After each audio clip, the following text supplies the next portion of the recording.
50. Hey, we getting down to serious. We about real talk. Even though y'all know a little bit about me, I'm about healthy lifestyles. I'm a sports nutritionist. I'm a personal trainer coach. I've been doing nutrition. A nutritionist over the last 10 years and a trainer 20 plus years. So, healthy lifestyles, I'm all natural. So I get a little particular about when this 19 vaccines and how quick they came up with it. But I'm gonna let y'all see this video I'm about to review today from the Game Theorists, who had an interview with Dr. Fauci. Now, their channel got around 13.9 subscribers. So high influencer, you'll see how he got this interview. But I'm gonna let y'all, I'm gonna share my screen and want to hear what y'all got to see. Just if you got in the comments, man, shoot me an email at evolvedinlife@gmail.com or DM me on IG or Facebook at CutNice50. Here we go.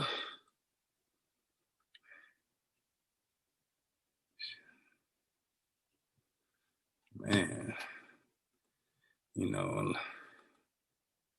here we. So today's Matt Chat is a little bit different. And I say Matt Chat as though that's some format that exists on this channel. Really, it just refers to any time that I'm sitting on the couch, I'm talking about important, serious topics. And that's like real talk. And theirs is about video games. You see Pokemon in the back, Mario. I was given a chance to interview Dr. Anthony Fauci. He is the director of the National Institute of Allergies and Infectious Diseases, or if you don't really care about that, really, he's the face of science as it relates to everything that's been going on about COVID-19 for the better part of the last year. Dr. Anthony Fauci. Dr. Anthony Fauci. Dr. Anthony Fauci. Dr. Anthony Fauci. Dr. Anthony Fauci. Dr. Anthony Fauci, someone you know really well. The allergy part, put that aside. Don't care about that. It's all about the infectious diseases today. Why me, you ask? Why was I the person selected to interview him? Great question. Don't know. Honestly, they just reached out to me and they're like, hey, do you want to talk to this important person? And I believe they reached out to him because he got 13.9 million followers on a game channel. So he's a high influencer. He's going to reach millions of people and is going to start trending. So, of course, he wanted to spread news, which they believe positive news on this vaccine so y'all can get this vaccinated. And who is answering questions about COVID-19. And I'm like, absolutely yes. I'm assuming it's because our channels are mildly educational and aim to bust myths about things in video games, movies, and TV.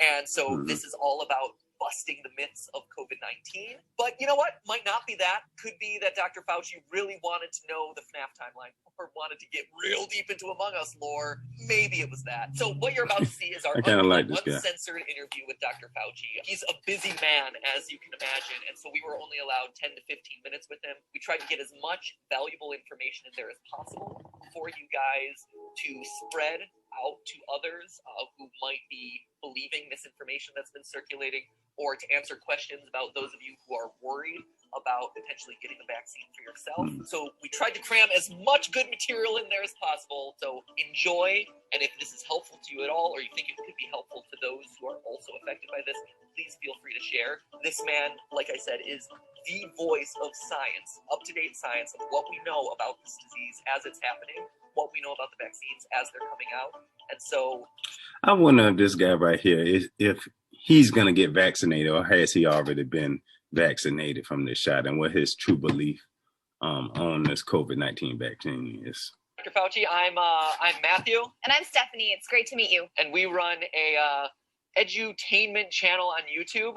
So thank you so much for taking the time with us today to talk about COVID, the vaccine, and everything that's been going on in the world. Yeah, we know you have very little time, so we're going to be really rude and jump right into it. Okay, be rude.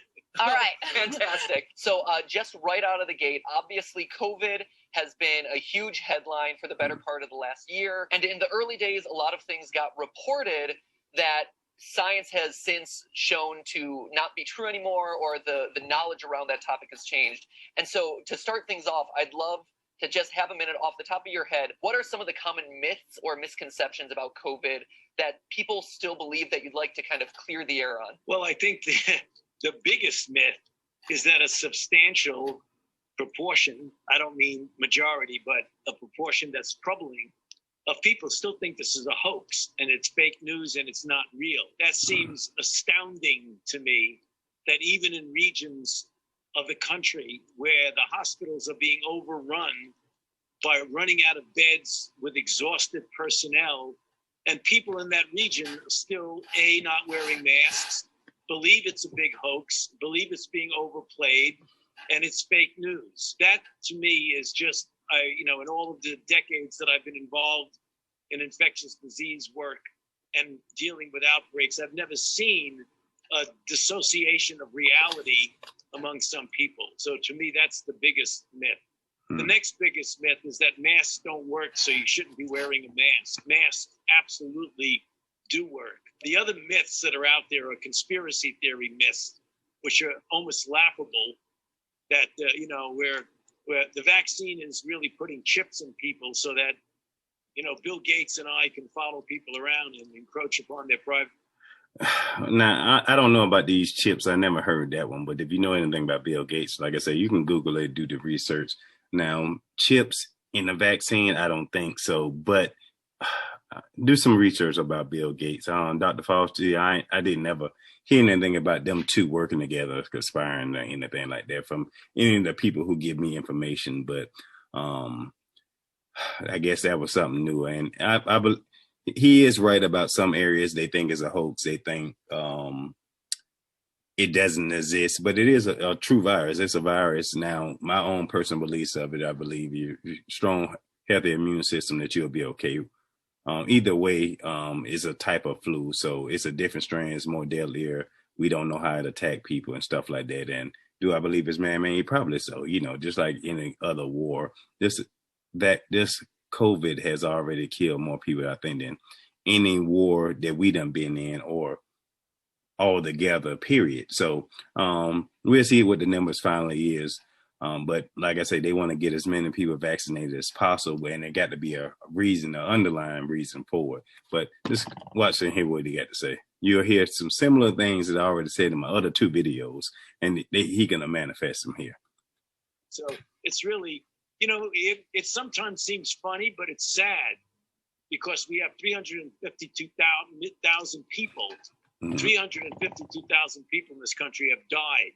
We have 3,000 deaths per day. So anything that's a conspiracy theory, a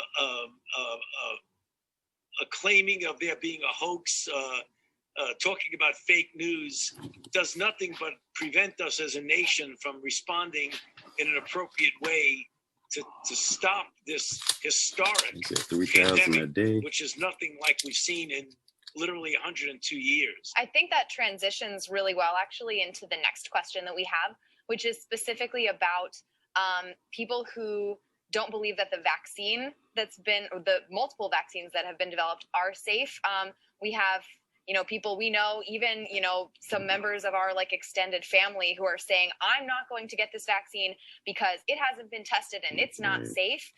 We would love to hear what you would have us tell to our family who would say that, or just to people who don't believe it's safe. How do we know it's safe? Okay, so that's a good question because that is not myth. Those are appropriate questions that people are asking. They're understandable, and we should never criticize anybody for asking those questions. So the two issues that have been on the forefront of things that I've gotten asked is that, boy, you did this really quickly. The virus was discovered in January of 2020, and you're already giving vaccinations to people in December of 2020. That must have been a rush, and you were cutting corners. Well, the answer to that is true. It is the fastest that has ever been done in history, but the speed relates to the extraordinary scientific advances that have been made in vaccine platform technology. And now, this is the fastest we ever did a vaccine in history. But it was technological advancements, you telling me, that speeded up the process. The fastest in the history. Now, anything that normally kill people, heart attacks, cancer, HIV, you name it. But now from COVID, we got the technological advances faster than anything else that we ever accomplished, and able to give started vaccination people in December, less than 9 months, I guess, from when they say they was going to come up with a vaccination program. mind you. So 9 months technological advances. Which technological? Who found these advances? Because they have to be extra wealthy or rich, and they would have been had to be made public for you even to. Oh, that's so much research. But let's keep watching here. What do you got to say? Enormous amount of resources that have been invested in developing and producing doses even before we knew if it worked. So we took a big.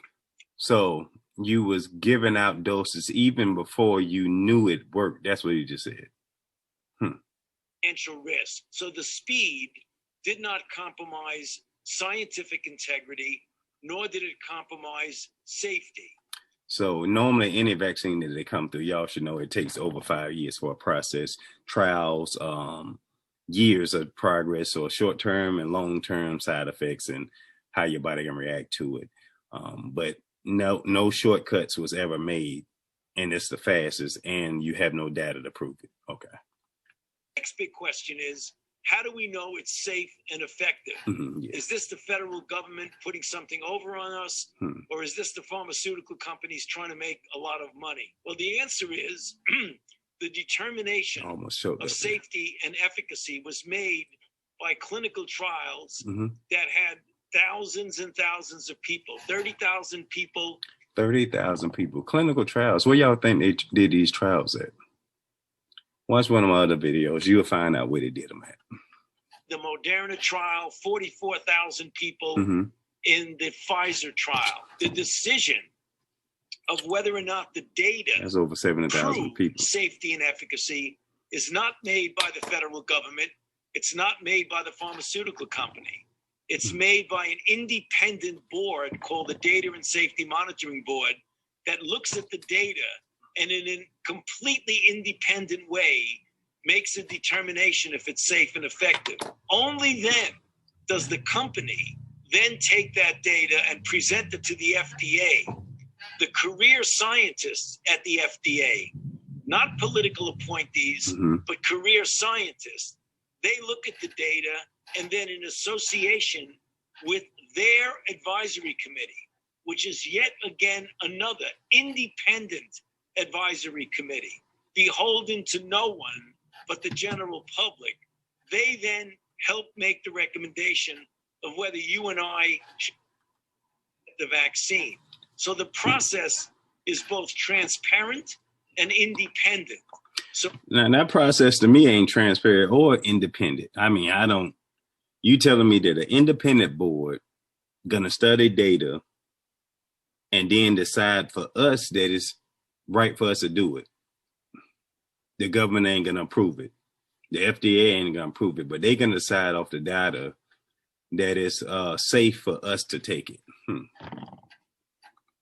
Although the questions you asked that some of your relatives are asking are appropriate and understandable questions, there is an answer to each of those questions. And when you mentioned the size of compare with other similar clinical trials done in the past, much larger. You get an answer quickly, and the more infections there are in the community, which is unfortunate for us, but in some respects beneficial for a vaccine trial, because the more infections there are, the quicker you get an answer. If there were no infections in the community, it would take years to get an answer.